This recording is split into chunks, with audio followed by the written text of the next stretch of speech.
Salut à tous, on se retrouve pour une nouvelle vidéo. Une vidéo sur ma configuration été 2016.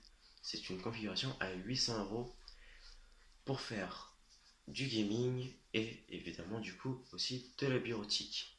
Ça va être un PC très polyvalent. Pour ça qu'il y a un i5, faire la bureautique c'est déjà bien. Et une assez bonne carte graphique pour jouer. Alors, déjà, je vais vous expliquer dans cette vidéo comment choisir vos composants, quels sont les composants que j'ai choisis, où acheter ces composants-là, et comment se faire ses propres idées de ces composants. Alors déjà, vous pouvez acheter les composants sur Internet. Vous avez plein de très bons sites comme Top Achat, Agrobil, même Amazon si vous voulez. Après, vous pouvez aller acheter en magasin, comme ce que j'ai fait, par exemple à Agrobil, il y a des dépôts. Je suis allé chercher un magasin si vous préférez avoir un contact avec des humains ou si vous voulez l'avoir directement sans attendre les livraisons et vous voulez vérifier vos produits qu'ils n'arrivent pas au mauvais état par exemple. Après, pour choisir vos composants, vous avez des très bons sites internet, hein. Souvent, même quand vous achetez, par exemple comme sur Grosbill, vous avez en dessous toutes les caractéristiques. Après, vous pouvez choisir, vous avez les magazines, comme cela.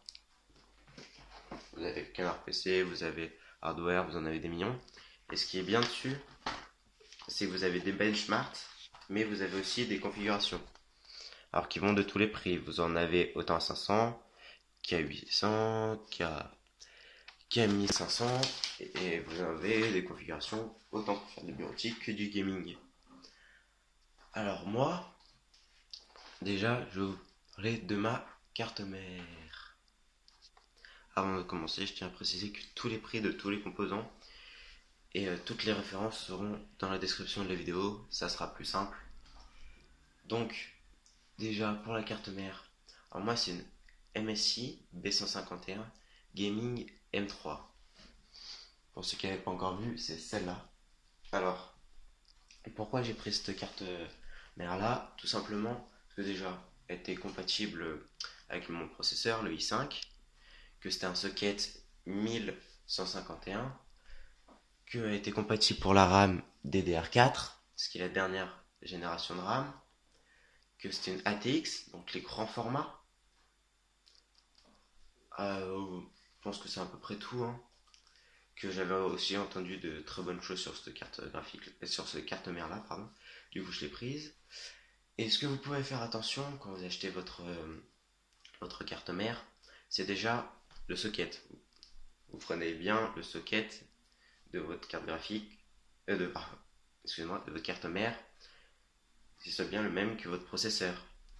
Et aussi que votre carte mère soit bien compatible avec Intel, si votre processeur c'est un Intel, ou avec un AMD, si votre processeur c'est un AMD. Que la RAM, si vous prenez de la DDR3, par exemple, que votre carte mère soit bien compatible avec la 3, qu'elle soit pas compatible avec la 4, sinon ça marchera pas.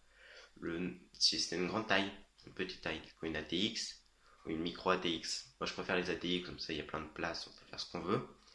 Après le nombre de slots de RAM, du coup c'est les petits compartiments pour mettre la RAM. Par exemple sur celle-là il y en a 4, parfois il y en a que 2, parfois ça peut même arriver qu'il y en ait 3. Ça se fait plus trop de notre temps maintenant.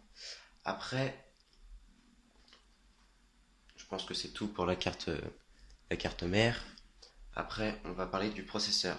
C'est le Core i5, celui-là, 6500 et il est cadencé à 3,2 MHz.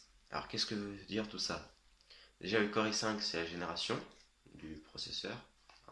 C'est le type de processeur. Le 6500, c'est la génération. Et cadencé à 3,2 MHz, c'est la puissance. Alors ce que vous pouvez faire attention aussi avec le processeur, c'est le nombre de cœurs. Plus il y a de cœurs, plus il va être puissant, plus il va être performant. Moi c'est un 4 cœurs. Pour un i5, c'est déjà très bien un 4 cœurs. Après vous avez la génération dessus qui est le i7, qui est encore mieux mais qui est plus cher du coup.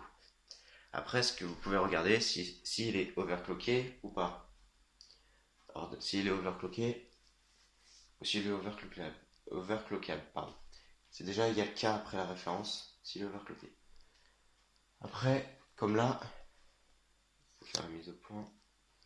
Là, c'est écrit Kit Kat que la technologie Intel Turbo Boost, qu'il y a une carte graphique intégrée qui marche avec la DDR3 et la DDR4, et que si vous voulez pas, si vous voulez faire que de la bureautique, vous pouvez ne pas mettre de carte graphique car il y a déjà une partie graphique qui est à l'intérieur du processeur. Alors si vous voulez savoir pourquoi je suis parti sur du Intel et pas du AMD, parce que je trouve que Intel a toute une petite technologie en plus qui fait que ça va être mieux que AMD. C'est sûr, les Intel ils coûtent plus cher que les AMD, mais je préfère Intel. Pour ça, après, c'est un choix personnel. Après, on peut passer à la carte graphique. Alors, la carte graphique, c'est celle-ci. Pareil, de chez MSI. C'est une R9 380 gaming 2 Go. Alors, elle existe aussi en 4 Go, mais elle est plus chère. Donc, j'ai préféré prendre la 2 Go. Puis, après, j'en avais entendu des très très bonnes choses qui avaient été très très bien notées. Donc voilà, je l'ai prise, je vais la tester, je veux voir ce que ça donne pour me faire mon propre avis. Ce qu'il faut faire attention quand vous achetez votre carte graphique, c'est surtout, bon je sais tous les fans de gaming vont dire faut voir la carte graphique en premier, carte graphique, carte graphique. N'oubliez pas votre processeur, hein, parce qu'il y a de plus en plus de jeux qui font appel aussi au processeur et à la carte graphique. Donc prenez pas un, un processeur de merde quoi, avec une carte graphique de malade. Non. Alors, ce que vous pouvez faire attention quand vous achetez votre carte graphique, c'est déjà la taille. Ah, ça peut paraître con ça, mais quand vous prenez une carte graphique trop grosse, c'est un monstre, et vous n'avez pas pris un PC, pardon, une tour assez grande, qu'elle rentre pas dedans, je peux vous dire que ça vous fait bien chier. Du coup, déjà ça, vous faites attention à ça. Vous pouvez faire attention aussi au câble pour l'alimenter, si votre alimentation les a bien. Parce que s'il les a pas, bon, vous vous sentez couillé, vous êtes obligé de changer aussi l'alimentation. Ça va me faire plus de frais. Après, vous pouvez faire attention aussi. Moi, surtout, je vous conseille, excusez-moi, avec les cartes graphiques, c'est regarder sur internet comment elles sont notées, les benchmarks, etc. pour avoir les meilleurs possibles. Après, maintenant, je vais vous parler de la RAM. Alors, la RAM, moi, c'est la Vengeance LPX Black de chez Corsair et c'est évidemment de la DDR4. C'est la dernière génération de RAM. Je me suis dit autant sur un PC, autant mettre la dernière génération. Pardon. Pour la RAM c'est la RAM quand vous prenez la moins chère. Moi c'est deux barrettes de 4 Go pour faire du 8 Go. Donc voilà. Après, vous pouvez regarder les mégahertz. Alors là, vous avez 2000 2666 MHz. Du coup, c'est la puissance, pareil, hein, comme sur le processeur. Après, ce qu'il faut faire attention, c'est pareil. Que le processeur pardon, que le processeur soit bien compatible avec la DDR4. Mais sinon, à part ça, la, les barrettes de RAM sont pas, il y a pas plus de choses à regarder dedans. Après, vous avez l'alimentation. L'alimentation, c'est celle-là. C'est la CX500M de chez Corsair. Alors, qu'est-ce qu'on peut dire sur cette alimentation-là? Déjà, c'est une alimentation de 500 watts, que elle est 80 plus, c'est du bronze, et que c'est une modulaire. Alors déjà, pour commencer, les watts. Alors en fait, prenez votre alimentation selon la puissance de tous vos composants. Donc en gros, vous avez de très bons sites pour calculer, style Supply Power Calculator. Je vous mettrai des liens dans la description si vous voulez. Pour regarder la config, combien? Moi, c'était un peu moins de 400. Du coup, je préfère prendre une grosse marge si je dois changer les composants de 100 watts. Du coup, ça me fait du 500 watts. Donc j'ai pris celle-ci. Après, la différence entre une modulaire et une semi-modulaire, ou une pas modulaire du tout, c'est que la modulaire, tous ces fils s'enlèvent. Que moi, là ils écrivent que c'est une modulaire, mais c'est plutôt une semi-modulaire, car il y a les câbles pour alimenter la carte mère qui ne s'enlèvent pas. Mais après, il y a des trous. Pardon. Sinon, après, vous avez des trous, comme là, si vous pouvez voir là.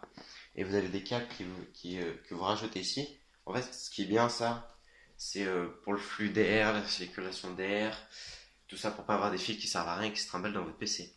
Alors ça, c'est magique. Moi, j'ai pris celle-là. À la base, j'étais parti sur une normale, parce que souvent, les modulaires coûtent un peu plus cher. J'étais parti sur une normale, sauf qu'il y a une réduction, du coup, j'ai pris celle-ci. Après, 80 plus bronze, ça, c'est la qualité. Prenez toujours minimum, hein, bronze, 80 plus. Moi, je pense que c'est la page, là, c'est écrit ici. Et si vous me demandez ce que je pointais du doigt depuis tout à l'heure, c'est écrit ici. Voilà, je pense que c'est tout pour l'alimentation. Après, il y a des marques comment ça s'appelle, les meilleures marques, hein, je pense que c'est Corsair, Be Quiet, Cooler Master. Et après, il y a aussi. Bon, je pense que c'est tout. Après, vous regardez, hein, pareil, les benchmarks et tout, internet, il y a des milliards de vidéos. Je pense que vous savez utiliser YouTube. Vous pouvez trouver tout ce que vous voulez. Après, on va passer à la chose la plus importante, le lecteur de CD. Non, sincèrement, on s'en fout du lecteur de CD. Moi, j'ai pris un Asus. Je suis allé au magasin, j'ai demandé, donnez-moi le lecteur de CD le moins cher au monde. Je le veux juste pour mettre Windows 10 dessus. Je veux juste mettre Windows CD. Sinon, je m'en fous, mettez-moi le moins cher possible. Vous prenez le moins cher qu'il y a. À part si vous voulez faire graver, je sais pas quoi. Prenez le moins cher. Prenez-vous pas la tête. Ouais, c'est 2 fois peut-être pour regarder des films. Pour jeux vidéo que mamie vous a mis sur CD. Vous allez vous faire pour Noël sur les CD. Je sais pas quoi. Enfin, vous prenez pas la tête. Après, vous avez le disque dur. Alors moi, c'est celui-là. C'est le Seagate Despot. Seagate Despot, c'est un SSHD. Alors, qu'est-ce que veut dire SSHD? En fait, j'ai voulu tester quelque chose. C'est la plupart du temps, les gens mettent soit un disque dur normal, voilà, disque dur normal, ça va une vitesse normale, et ils rajoutent, parfois, quand ils veulent que ça aille plus vite, les SSD. Les SSD, tous les gens qui disent qu'on veut des SSD, pardon, ils revivent avec. Et moi, j'ai vu qu'ils faisaient le mélange entre les deux. Donc c'est un disque dur de 1 Tera, celui-là, avec 8 Go, je crois, de mémoire vive dessus. J'ai quelque chose comme ça. Donc en fait, c'est le mélange entre un SSD et un disque dur normal. Et j'ai entendu des très bonnes choses dessus en disant que ça prenait les meilleures caractéristiques donc ça coûte un peu plus cher qu'un disque dur normal. Ça coûte beaucoup moins cher qu'un disque dur et un SSD. Donc j'ai voulu en acheter un pour voir ce que ça pouvait donner et tester. Et voir si c'était vraiment bien. Alors après, maintenant, on va passer à la dernière chose. Si je dis pas de conneries, la plus grosse. Hein. Alors ça, c'est le Zalman Z. Voilà. Zalman Z Plus. Qui est celui-là. Alors, qu'est-ce que je peux bien vous dire sur ce boîtier? Déjà, quand on choisit un boîtier, il faut choisir selon la taille de ses composants intérieurs. Étant donné que c'est une assez grosse carte graphique, quand même, c'est un beau bébé.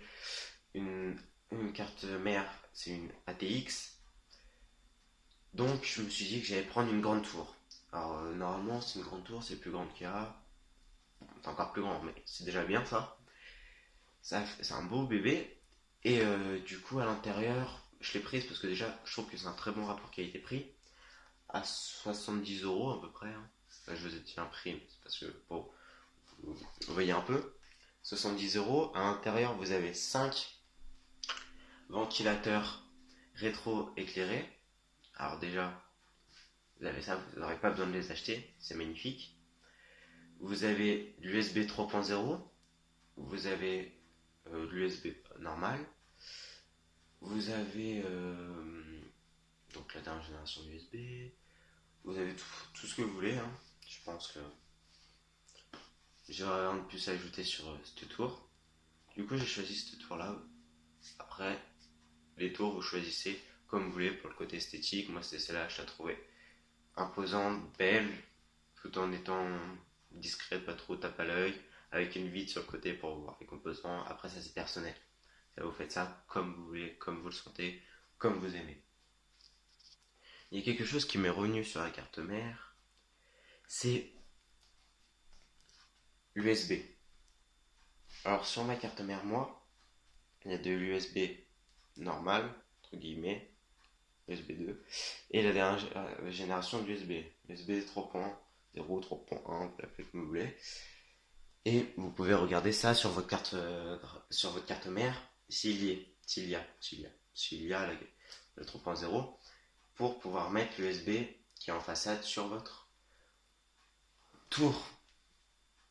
Après, ça peut arriver que sur certaines cartes mères, il n'y ait pas le 3.0. Moi, je vous conseille, autant acheter une nouvelle carte mère, autant acheter neuf, autant prendre tout ce qu'on peut avoir dessus, le mieux, quoi. Bon, j'espère que cette configuration vous aura plu, que je n'aurai rien oublié. Si vous avez des questions ou si vous pensez que j'ai oublié des choses, vous pouvez me le dire dans les commentaires.